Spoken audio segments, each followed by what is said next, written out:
tout le monde, on se retrouve en ce début de semaine pour parler de nouveau des énergies de la semaine. Donc avec l'arrivée du printemps, j'ai eu envie d'utiliser l'oracle de Gaïa, un oracle que je trouve extrêmement frais. Pour ceux qui ne connaissent pas ce jeu, c'est un oracle qui a été créé par Tony Carmine Salerno. C'est un jeu qui permet de recevoir des messages de guidance de notre terre-mère Gaïa afin de trouver la sérénité, la paix et la guérison, plus psychologique et spirituelle, dans notre vie. Il permet également de réaliser du prédictif puisqu'il est à la frontière entre guidance et prédiction.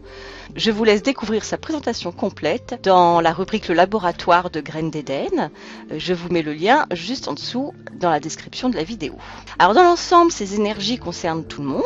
Néanmoins, une énergie peut être plus dominante pour chacun d'entre nous. Pour la découvrir, comme d'habitude, j'ai pigé 3 cartes sur l'oracle que je vous présente face cachée.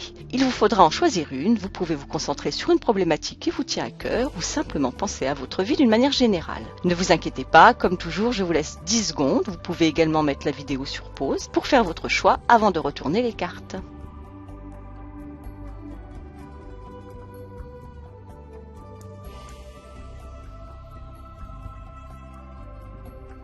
Je crois que les 10 secondes sont passées, donc on va découvrir les cartes.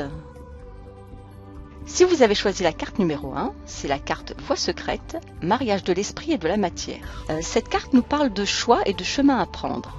Elle vous indique que vous avez beaucoup appris sur votre route, sur le sens de la vie et sur ce que l'existence a à vous offrir. Mais voilà, vous devez continuer votre voyage, mais vous semblez vous retrouver face à un choix important et la direction à prendre ne vous semble pas très claire.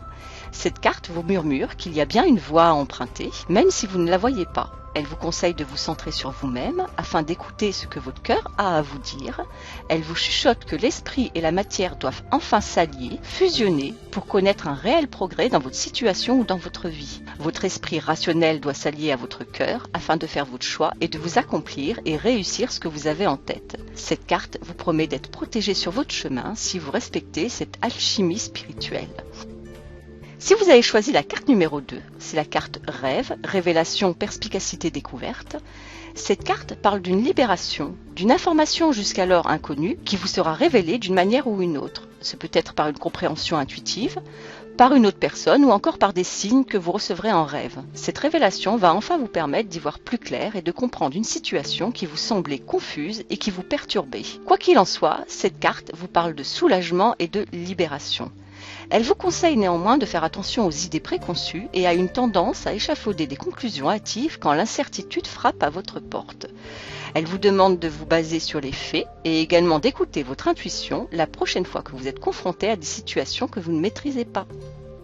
Si vous avez choisi la carte numéro 3, c'est la carte Deuil, Douleur, Tristesse, Résurrection. Cette carte, un peu difficile dans un premier temps, porte aussi une belle promesse. Si elle parle de déception et de deuil, elle promet aussi une renaissance. Elle vous indique que quelque chose doit se terminer ou qu'un souhait ne pourra se réaliser. C'est peut-être quelque chose de concret, mais également une manière de penser, une manière de faire, un schéma affectif, une organisation, une façon de voir le monde, etc. Mais cette carte promet aussi que ce que vous avez perdu vous sera rendu sous une autre forme. La logique de Gaïa voulant que les choses changent et évoluent, que la roue de la vie ne cesse de tourner et qu'ainsi les cycles se succèdent car il n'y a pas de fin sans commencement. Aussi ne vous laissez pas plomber par cette déception, voyez les autres trésors que la situation a à vous offrir. Je vous souhaite à tous et à toutes une excellente semaine et je vous dis à très bientôt.